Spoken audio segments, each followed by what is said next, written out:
ياسر ابراهيم اللي كان غلبان قطه مغمضه ويطلع يقول الاهلي بيظلمنا والحكام لما كان في الزمالك.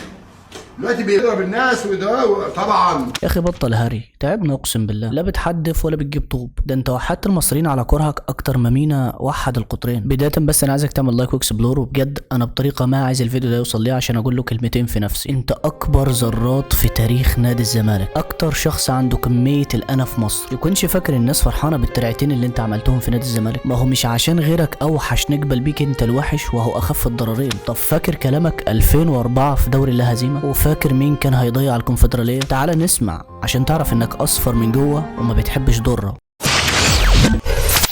الزمالك اهلا بيك، وتقييمك ايه لاحداث الشوط الاول اللي شفته من شويه؟ انا ما عنديش مدرب، انا بقول اهو علنا انا ما عنديش مدرب. الراجل ده بيهرج وراجل فاشل، حتى ايا كانت النتيجه اللي هتحصل.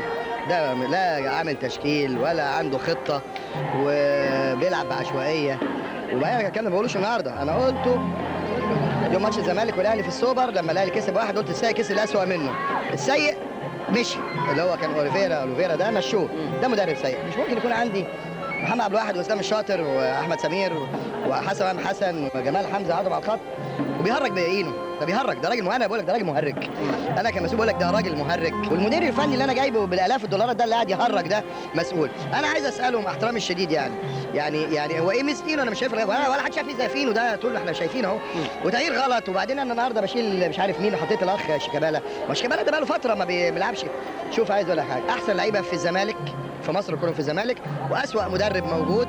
لا عارف يعمل تشكيل ولا عارف يعمل خطه ولا عارف يعمل تغيير، وعمال يشرب لي في ميه وبخ الميه وبعدين يقعد يهرش.